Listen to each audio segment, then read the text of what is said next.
Hey guys, welcome back to my YouTube channel Smriti study campus. और आज हम discuss करने वाले हैं इग्नू के BEGC 101 इंडियन क्लासिकल लिटरेचर के ब्लॉक 1 का यूनिट 2। तो जो इसका ब्लॉक 1 है इसको 4 पार्ट्स में डिवाइड किया गया है। Block 1 unit 1, 2, 3 and 4। तो हम लोगों ने यूनिट 1 को पहले डिस्कस कर लिया था, तो आज हम यूनिट 2 को डिस्कस करने वाले हैं, कालिदासा एन ओवरव्यू। तो स्ट्रक्चर में आपको देखने को मिलेगा objective, introduction, Kalidasa's background, the problem of date, the city of Ujjain and its relevance in Kalidas, और भी बहुत कुछ आप देख सकते हो। हम सीधा जाने वाले हैं ऑब्जेक्टिव में। तो ऑब्जेक्टिव में हम क्या क्या पढ़ने वाले हैं, इसमें हम लोग पढ़ने वाले हैं कालिदास के टाइम पीरियड के बारे में कि वो किस टाइम के थे, उनके प्लेस के बारे में, वेयर ही लिव्ड, ठीक है, कि वो कहाँ पे रहते थे। उसके बाद हम लोग देखने वाले हैं original story of Shakuntala available in the epic Mahabharata. उसके बाद हम लोग शकुंतला के स्टोरी के बारे में जानने वाले हैं जो अवेलेबल है महाभारत में। उसके बाद हम लोग ये भी देखने वाले हैं कि जो महाभारत के शकुंतला का स्टोरी है और जो अभियान शकुंतलम में जो कालिदास ने स्टोरी लिखा है, उन दोनों में क्या डिफरेंस है। नेक्स्ट हम इंट्रोडक्शन में जाते हैं। Very little information is available on Kalidas the person. तो काफ़ी कम इन्फॉर्मेशन अवेलेबल है कालिदास के बारे में, या तो अगर हम लोग बोलें कि बिल्कुल ना के बराबर ही इन्फॉर्मेशन अवेलेबल है, क्योंकि वो काफ़ी टाइम पुराने राइटर थे और उनका कोई भी रिकॉर्ड अभी तक अवेलेबल नहीं है। उनके बारे में जो भी हम लोग अभी जानते हैं या पढ़ते हैं, तो सिर्फ उनके वर्क्स को पढ़ के हम लोगों ने जो अनुमान लगाया है उसी को हम लोग पढ़ते हैं कि अगर उन्होंने किसी राज्य के बारे में लिखा तो हम लोग ऐसे सोचते हैं कि वो हो सकता है कि वो उस राजा के टाइम पे रहते होंगे, या अगर उन्होंने किसी जगह के बारे में लिखा है तो हम लोग ऐसे सोचते हैं कि हो सकता है वो इस जगह पे रहते होंगे। नेक्स्ट अब हम लोग देखने वाले हैं कि it is believed he was among the 9 gems Navaratnas in the court of Chandragupta second as a court poet. He followed the tradition of courtly drama, है ना। तो ऐसा बिलीव किया जाता है कि वो चंद्रगुप्त द्वितीय के दरबार में रहते होंगे, चंद्रगुप्त सेकंड के कोर्ट में रहते होंगे, और वो वहाँ के 9 gems मतलब नवरत्न में से एक थे। और उन्होंने कोर्टशिप के बारे में काफ़ी ज़्यादा लिखा है। उसके बाद हम लोग देखने वाले हैं कालिदास के बैकग्राउंड के बारे में। Since Kalidas belong to a ancient period and much of information about it has been lost over centuries. क्योंकि कालिदास जो है वो काफ़ी पुराने राइटर हैं, तो उनके बारे में उतना ज़्यादा इंफॉर्मेशन अवेलेबल नहीं है अभी के टाइम पे। उसके बाद हम लोग देखने वाले हैं the problem of date. Kalidas was a court poet of Agnimitra Sung who lived during the year of the Shung Empire 184 BC to 78 BC। ऐसा माना जाता है कि जो कालिदास है वो अग्निमित्र सुंग के दरबार में एक कोर्ट पोएट थे। किस टाइम पे? 184 BC to 78 BC of Ujjain around 57 BCT। ऐसा माना जाता है कि वो विक्रमादित्य के भी दरबार में रहे थे। उसके बाद ऐसा भी माना जाता है कि वो चंद्रगुप्त सेकंड के दरबार में भी रहे थे। कब? तो 4th century and 5th century AD में। उसके बाद the lack of knowledge about Kalidas work both as a advantage and disadvantage. हम लोगों को कालिदास के बैकग्राउंड के बारे में उतना पता नहीं है, इसका एडवांटेज भी है और डिसएडवांटेज भी है। तो पहले हम लोग डिसएडवांटेज के बारे में बात करेंगे कि डिसएडवांटेज क्या है। तो अगर हम लोग किसी राइटर के बैकग्राउंड के बारे में नहीं जानते हैं कि वो किस टाइम के थे, वो कहाँ रहते थे, वो कैसे थे, तो हम लोग ये नहीं समझ पाते हैं कि अगर उन्होंने कोई भी अपना वर्क लिखा है, प्ले लिखा है या स्टोरी लिखा है, तो उनका मोटिव क्या था लिखने का, ये हम लोग नहीं जान पाते। एडवांटेज ये है कि हम लोगों को कालिदास के बारे में कुछ भी नहीं पता है, तो ये बहुत ही ज़्यादा ज़रूरी हो जाता है कि हम उनके प्ले को और भी ज़्यादा ध्यान से पढ़ें ताकि हम उनके बारे में अच्छे से जान सकें। नेक्स्ट हम लोग देखने वाले हैं the city of Ujjain and its relevance in Kalidas. He was greatly inspired by the beauty of the Malwa region in central India. His fondness for Ujjain particularly comes to the fore in the way he describe the city. उसके बाद हम लोग देखने वाले हैं कि जो कालिदास हैं उन्होंने मालवा रीजन जो कि सेंट्रल इंडिया में आता है ना, उस रीजन में उज्जैन एक सिटी है, उसके बारे में काफ़ी अच्छे से एक्सप्लेन किया है और काफ़ी ब्रीफली एक्सप्लेन किया है। और ऐसा बोला भी जाता है कि उन्होंने उज्जैन के लैंडस्केप को इतने अच्छे से डिफाइन किया है उन्होंने कि मानो जो उज्जैन का मैप है वो उनके हाथों में छपा हुआ हो, ऐसा लोग बोलते हैं, है ना। उन्होंने इतने अच्छे से एक्सप्लेन किया है।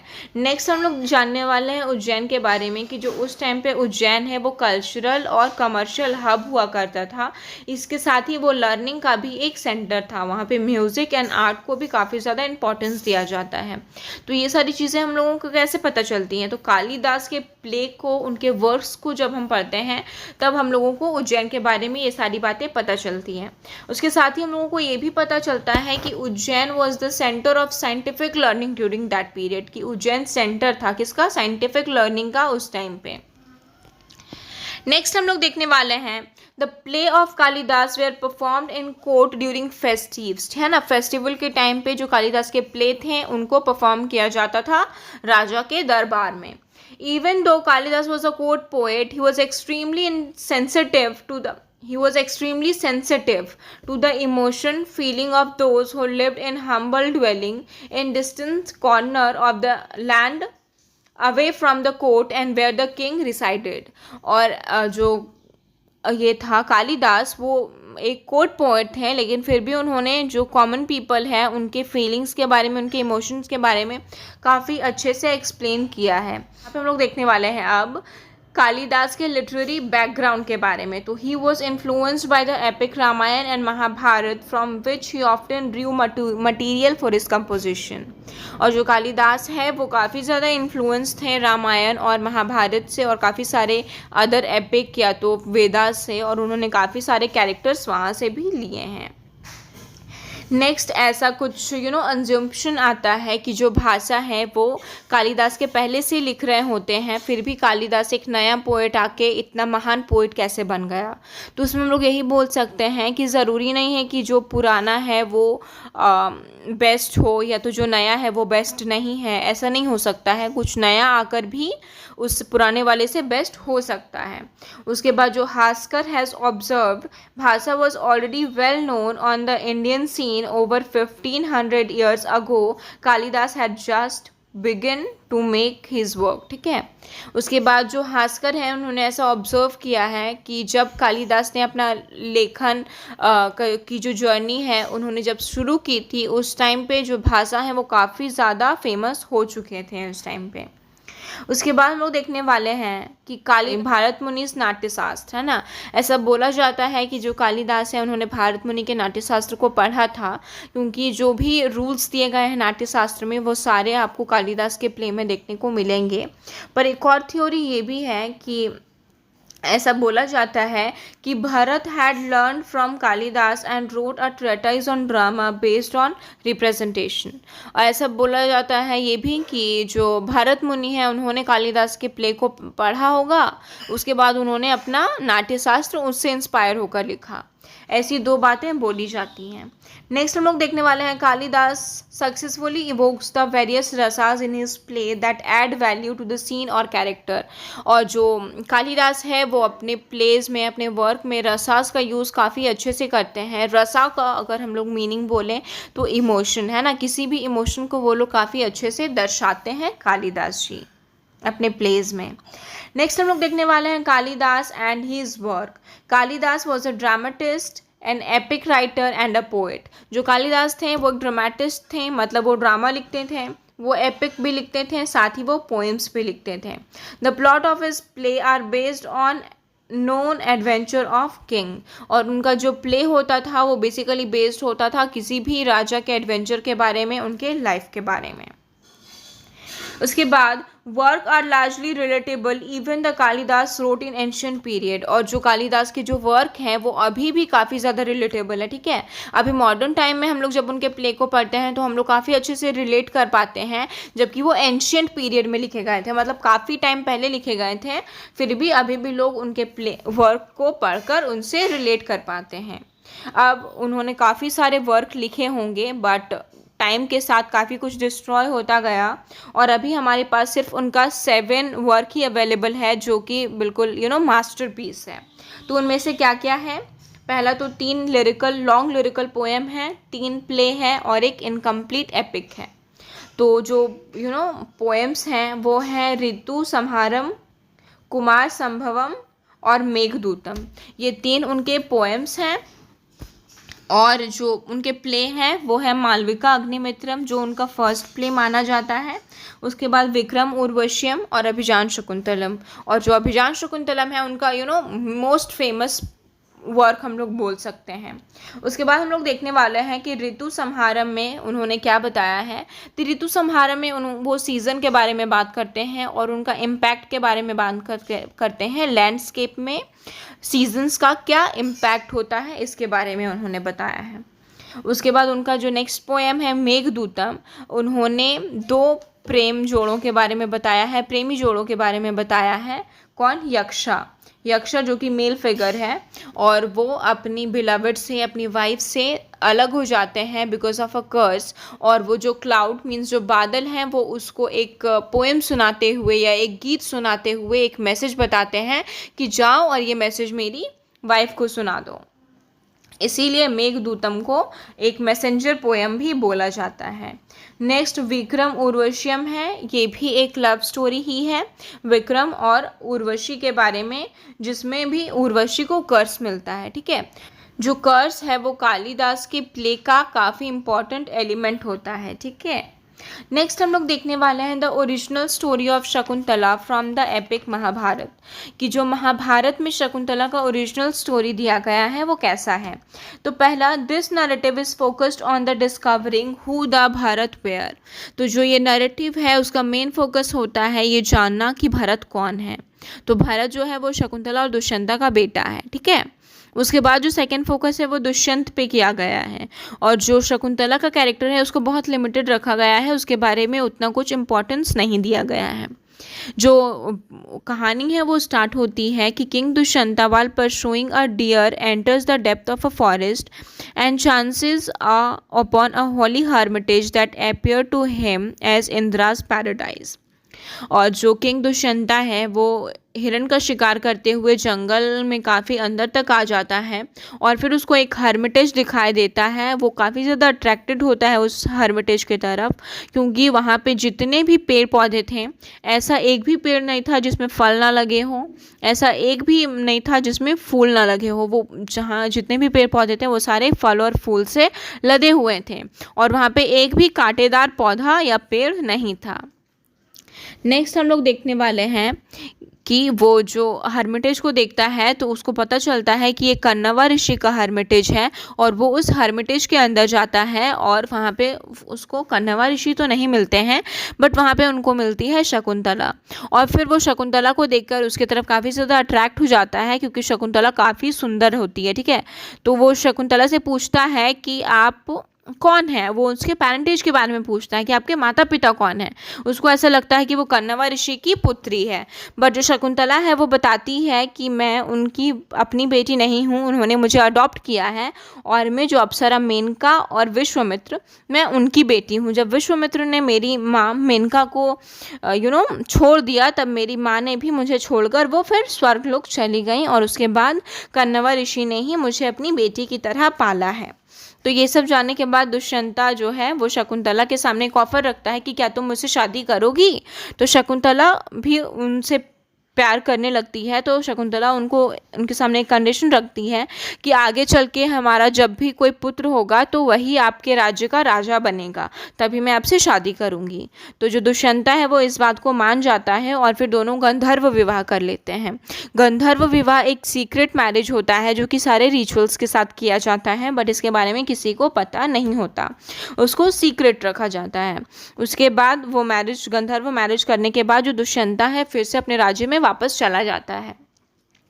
उसके कुछ टाइम के बाद जो शकुंतला है वो एक पुत्र को जन्म देती है, और फिर और भी काफ़ी टाइम बीत जाता है, और उसका पुत्र जो है अब 6 साल का हो चुका है, जिसका नाम है भरत। और भरत है वो बहुत ही ज़्यादा बहादुर है। ठीक है, वो इतना ज़्यादा बहादुर है कि वो शेर के मुंह को खोलकर उसके दांत को गिनता है, ऐसा उस कहानी में बताया गया है। तो जो कन्नवा ऋषि है वो अब शकुंतला को बोलते हैं कि अब टाइम आ गया है कि तुम अपने पुत्र को उसके पिता से मिलवा दो। तो जो शकुंतला है वो अपने पुत्र को लेकर जाती है उसके दुष्यंता के पैलेस में, और उनको बताती है कि ये आपका पुत्र है। ठीक है, उनको बताती है कि आपका पुत्र है। तो जो राजा दुष्यंता है वो डिनाई कर देते हैं मानने से कि जो शकुंतला, वो पहचानते ही नहीं है शकुंतला को, और वो बोलते हैं कि जब मैं तुमसे जानता ही नहीं हूँ तुमको, तो हमारी शादी कब हुई, और ये बच्चा तो मेरा हो ही नहीं सकता।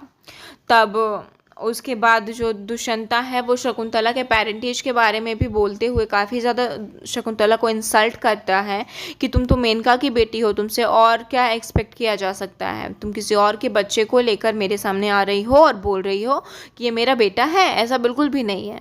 उसके बाद शकुंतला के पास और कोई ऑप्शन नहीं होता है, तो वो फिर वापस जाने लगती है। तभी एक भविष्यवाणी होती है कि ये जो शकुंतला है ये तुम्हारी ही वाइफ है और ये बच्चा तुम्हारा ही बेटा है। उसके बाद दुष्यंता एक्सेप्ट कर लेता है उन दोनों को। इतनी ही वहाँ पे स्टोरी है, ठीक है। नेक्स्ट हम लोग देखने वाले द क्वेश्चन फॉर्म। तो इसके बाद एक क्वेश्चन आता है हम लोगों के मन में, क्या, तो is there a difference between the story narrated in the Mahabharata and its representation in Kalidas play, कि क्या कोई डिफरेंस है महाभारत के स्टोरी में और कालिदास की शकुंतला वाले स्टोरी में। तो बिल्कुल हाँ, डिफरेंस है। अभी हम लोगों ने महाभारत की स्टोरी को पढ़ा है और आगे हम लोग शकुंतला की स्टोरी को भी जब पढ़ेंगे, कालिदास वाला स्टोरी, तो हम लोग को पता चलेगा कि काफ़ी ज़्यादा डिफरेंस है। अब नेक्स्ट हम लोग देखने वाले कि जो कालिदास का स्टोरी है जो उसने शकुंतला पे लिखा है उसमें क्या है। तो उसका नाम है Abhijnana Shakuntala, the recognition of Shakuntala. इसके नाम से ही हम लोगों को पता चलता है कि जो कालिदास का मेन फोकस है वो शकुंतला पे होता है, जबकि महाभारत वाले स्टोरी में जो स्टोरी का मेन फोकस है वो भारत और थोड़ा बहुत फोकस दुष्यंता पे किया गया है, शकुंतला पे बिल्कुल भी फोकस नहीं है।